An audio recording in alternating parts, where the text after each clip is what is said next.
The mockery. The blistering suns of Ravos, 9 cast long shadows over the sprawling training grounds of the Galactic Expeditionary Corps Academy. Rows of recruits stood at rigid attention, their massive gear packs gleaming with polished alloy clasps and heavy armaments. To an untrained eye, they looked prepared for war. To Eli Parker, the only human on this planet-wide base, they looked ridiculous.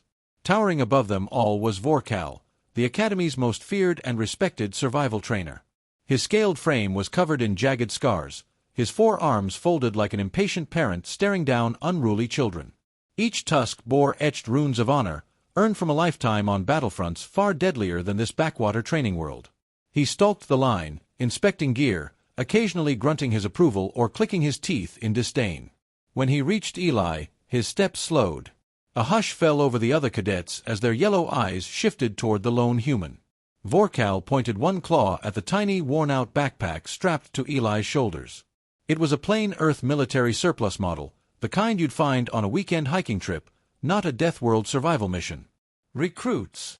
Vorkal's voice thundered, echoing across the field. Observe the human specimen. He circled Eli as if studying an exotic insect. This is what your homeworld sends? A warrior, with a satchel barely big enough to hold his lunch. Laughter rippled through the ranks of alien trainees. Eli didn't flinch. He simply adjusted the strap on his pack and gave a lopsided grin. Size isn't everything, he said casually, drawing a few confused looks. The translator drone struggled to parse the idiom, converting it into magnitude does not equal effectiveness, which only made the aliens snicker louder. Vorkal loomed closer until his shadow swallowed Eli whole. We are not camping on a gentle earth forest trail, human. Ravos, 9 will tear you apart and pick its teeth with your bones. You think that pathetic pouch will save you? Eli shrugged, unbothered by the ridicule. I know it will, he replied evenly, his tone firm enough to cut through the mockery. Where I come from, we don't bring everything we own to survive. We bring what works. The trainer clicked his mandibles in disdain, clearly unimpressed by the bravado.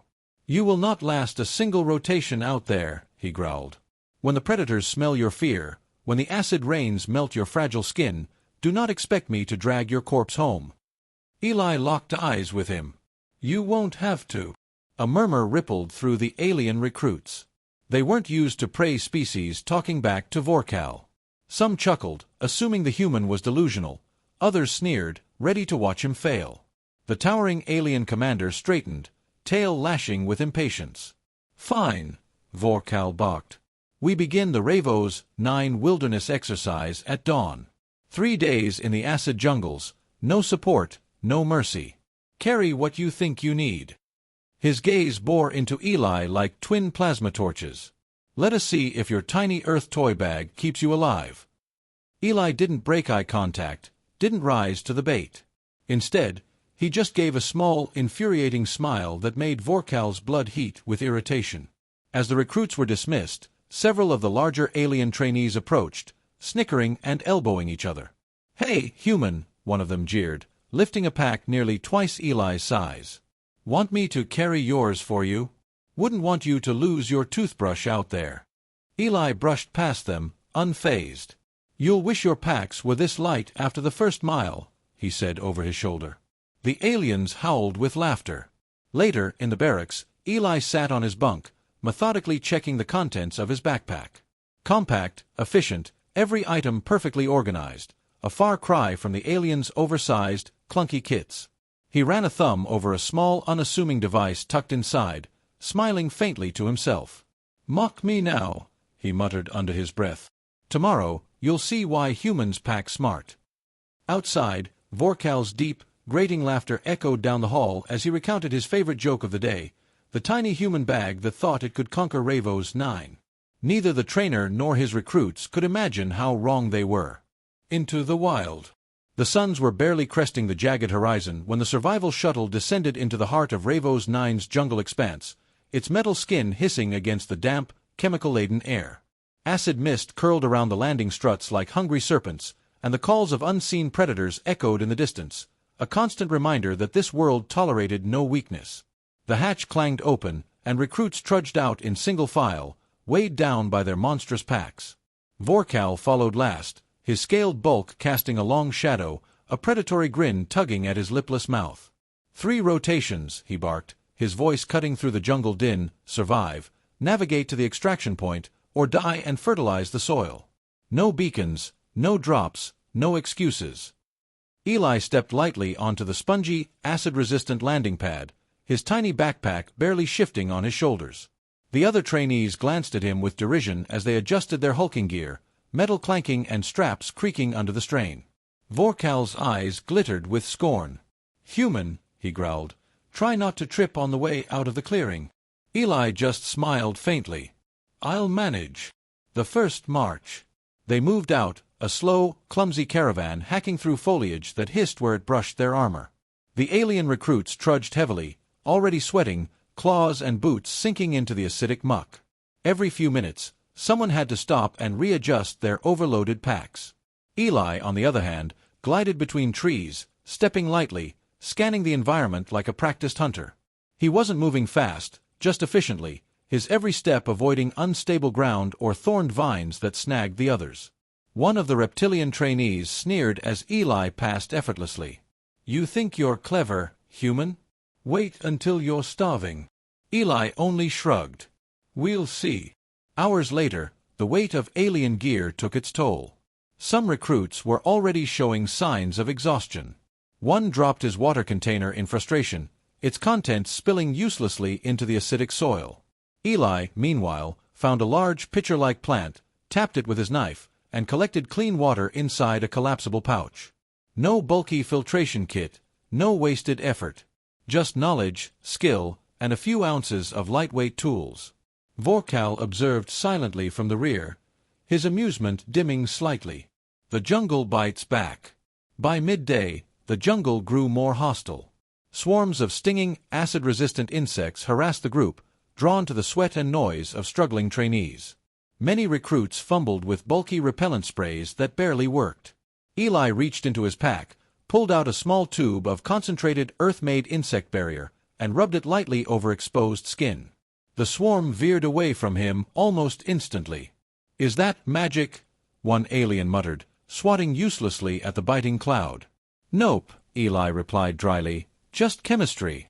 He handed out a few spare wipes, instantly gaining several grateful looks from recruits who had laughed at him hours earlier. Moments later, a guttural roar rattled the canopy. A stalker beast, all claws and acid-dripping fangs, lunged from the shadows, sending the group scattering. The aliens drew heavy weapons from their packs, firing erratically and missing as they stumbled under their gear weight. Eli didn't even bother drawing a weapon. Instead, he slipped a small palm-sized emitter from his backpack, tossed it into a bush, and triggered it. A high-frequency distress sound blasted through the clearing. The predator halted mid-lunge, confused and distressed, before darting away into the jungle. The whole encounter was over in seconds. The trainees gawked at him. "You didn't even fight it," one whispered. "Nope," Eli said, casually stowing the device. "Why fight if you can avoid bleeding?" He walked on, leaving stunned silence in his wake. Vorkal's unease. As evening approached, the group made camp. The aliens erected clunky shelters from heavy poles and thermal sheets, taking over an hour to get it done. Eli pulled a compact, self-inflating survival pod from his tiny pack, flicked a tab, and watched it expand into a rain-proof, heat-regulating shelter in under a minute. He then produced a small packet, poured powder into water, and in moments had a nutrient-rich meal steaming in his hands. Vorkal stood nearby, arms folded, staring hard at the human. He had mocked Eli since day one, convinced this fragile creature wouldn't last a night on Ravos 9. Yet the evidence was becoming harder to ignore. The small pack wasn't weakness, it was mastery. But Vorkal's pride was not ready to admit it. Not yet. Tomorrow, he thought grimly, the jungle would show the human his limits. Eli, sitting cross-legged by his small campfire, just smirked to himself as if he'd read Vorkal's thoughts. "Day 1 down," he murmured.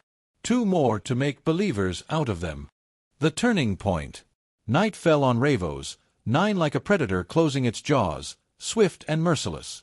The twin suns dipped below the horizon, and the jungle transformed from hostile to downright lethal. Bioluminescent fungi painted eerie patterns on the trees, casting shifting shadows that made every movement suspect. The alien recruits huddled near their oversized campfires, their bulky shelters barely holding against the acidic mist. The air stank of fear. Eli sat apart, his compact pod humming softly, filtering the toxic air and maintaining a steady warmth. He munched quietly on a nutrient wafer, his eyes scanning the dark tree line. He knew from Earth's own dangerous wildernesses that night never meant safety, and this planet's wildlife was far from forgiving. The ambush. The first scream came from the far edge of camp, a guttural, choking cry that silenced even the buzzing insects. A massive stalker beast, twice the size of the one from earlier, erupted from the jungle like a living nightmare. Its spined back glowed with faint, sickly light, acid dripping from its fangs, claws slicing through armored tents as if they were paper. Chaos exploded. The alien trainees scrambled, tripping over their own heavy packs, firing wildly with their cumbersome energy rifles. Panic set in as one recruit was swatted aside like a toy, armor-dented, unconscious. Vorkal roared orders, charging at the beast with a plasma pike. But brute force wasn't enough this time. The predator was faster, stronger, and seemingly unfazed by the plasma strikes. Within moments, Vorkal himself was thrown into a tree, his weapon skittering away, his leg bleeding from a deep gash. The others froze, unsure what to do. Their packs had everything, except a plan that worked. Eli moves. Eli's small frame blurred into motion, calm where others were panicked. He dropped his wafer, unzipped the tiny backpack, and started pulling out items that seemed absurdly inadequate, until they weren't. A collapsible drone, palm-sized, sprang to life and zipped upward, scanning the beast's weak points. A compact med spray hissed over Vorkal's leg, stopping the bleeding and numbing the pain. A folding multi-tool quickly fashioned a spear-like weapon from fallen branches, lighter and faster than the alien's tech-heavy gear. "Keep its attention," Eli barked, his voice carrying surprising authority. "Don't fight head-on, make it chase, then flank it." His words cut through panic like a blade. The recruits, desperate, followed his instructions. As the beast lunged toward one alien, Eli darted to its side, using his spear to jab at its exposed flank, where the drone highlighted a vulnerable organ. The creature shrieked, thrashing, distracted long enough for Eli to pull another device, a sound grenade, from his pack. He threw it, and a piercing frequency made the predator recoil in agony, staggering into the trees. With one final coordinated push, the recruits drove it off, limping and confused, vanishing into the glowing undergrowth. A new perspective. The camp was silent except for ragged breathing. Blood, acid burns, and wrecked shelters surrounded them. But no one had died, not because of their gear, but because of Eli's tiny backpack and the knowledge that came with it. Vorkal stared at the human, his pride visibly cracked. "You saved my life," he rumbled, voice low and uncertain. Eli knelt beside the alien, spraying another layer of healing compound onto his wound. "You're welcome," he said, not unkindly. "But you almost got yourself killed because you fought it like it was a duel. Survival isn't about strength, it's about thinking ahead." Vorkal's gaze flicked to the small pack lying open on the ground. Inside, meticulous organization was visible. Every item had a purpose, each tool designed to handle multiple challenges. No wasted space. No dead weight. The trainer's mandibles clicked softly in thought. All this, in that little thing? Eli zipped the pack closed, slinging it over his shoulder with ease. "Humans don't pack to look tough," he said evenly. "We pack to make it home alive." The recruits exchanged glances, their earlier mockery replaced by something unspoken, respect, tinged with awe. They had all seen firsthand that the smallest pack in camp had just done what their massive kits couldn't, outthink the wilderness. Vorkal lowered his head slightly, an alien gesture of acknowledgement. He said nothing more that night, but his usual scorn was gone. Instead, he watched the human closely, as if seeing him for the first time, not as a fragile curiosity, but as someone dangerous in the smartest way possible. As the camp settled, Eli sat quietly by his pod, gaze scanning the darkness again. The jungle would not rest, and neither would he. But tomorrow, he suspected, no one would laugh at the tiny backpack again. The lesson. Dawn broke on Ravos, 9 under a sky painted with swirling green clouds, the jungle steaming from the acidic dew that clung to every leaf. The recruits stirred restlessly, nursing wounds, exhaustion etched into their alien faces. Last night's ambush had stripped them of bravado. Fear and humility lingered in their eyes, but also something new, hope, centered on the small human packing up his unassuming backpack with practiced precision. Vorkal sat propped against a tree, his leg freshly bandaged, his usual booming presence replaced by quiet contemplation. His tusks clicked occasionally, not in anger this time, but in thought. The human had done what he could not. The weight of that truth pressed heavier than any jungle predator. "Today," Vorkal rasped as the group gathered, "we reach extraction. But this jungle will not let us leave untested." His gaze met Eli's briefly, not with mockery, but a reluctant respect. "Lead us, human. Your methods seem effective." Eli simply nodded, no gloating in his expression. "Stay light on your feet. Don't fight what you don't need to fight. And for the love of survival, stop lugging around useless junk," he added, eyeing their still bulky packs. A few aliens awkwardly shifted, silently wishing they could toss half their gear. The swamp crossing. The path to extraction led through a toxic swamp, a bubbling expanse of acidic water riddled with sinkholes and hunting creatures lurking beneath the surface. The recruits hesitated, their heavy armor and overloaded packs making every step a risk. Eli crouched, pulling a coil of lightweight cord from his backpack. He tied knots with quick, practiced hands, forming a safety line across the treacherous terrain. Then he produced compact flotation patches, small enough to fit in a palm, which he stuck to the sides of each trainee's armor. Within moments, the massive aliens who had laughed at his tiny gear were floating effortlessly, guided by the cord as they moved. The swamp claimed no one that day, not because of brute strength, but because Eli had thought ahead, carrying tools that weighed ounces and solved problems tons of metal couldn't. Vorkal silently watched, every action etching a new understanding into his hardened warrior's mind. The final predator. As the group neared the extraction beacon, the ground trembled. A titanic jungle alpha, scales glistening like molten metal, erupted from the canopy. This creature dwarfed even Vorkal, an apex hunter whose roar shook leaves from trees. The aliens froze, terror-stricken. Vorkal gripped his plasma pike, knowing brute force would only end in blood. Eli's eyes flicked to his backpack. "Keep it busy," he ordered. "Give me 60 seconds." Without hesitation, he pulled out his smallest device yet, a foldable signal launcher, paired with a palm-sized cartridge marked with human script. He set it on a tree branch, angled it skyward, and triggered it. A shrill, unnatural howl burst from the launcher, echoing for kilometers, a recorded cry of the jungle alpha's natural rival predator. The effect was instant. The beast hesitated, instincts overriding rage, its massive head whipping around in search of its phantom enemy. As it backed away, uncertain, Eli tossed a second device that released a chemical deterrent, burning harmlessly in the creature's nostrils. With a final, frustrated roar, the titan retreated into the mist. Silence fell. The jungle itself seemed to hold its breath. Vorkal stepped forward slowly, his four eyes locked on the human. "You defeated it, without a weapon," he said, voice rough with disbelief. "Without a fight." Eli slung his little backpack over his shoulders, meeting Vorkal's gaze evenly. "Fights are expensive," he said. "Smart travelers don't pick them unless they have to." Respect earned. When the shuttle finally landed at extraction, the recruits stumbled aboard, utterly changed. They no longer mocked the human or his tiny pack, they looked at him with something closer to awe. Whispers passed among them, about efficiency, ingenuity, survival not through strength, but through knowing exactly what you need and how to use it. Vorkal lingered outside a moment, staring at Eli's pack, then at the man himself.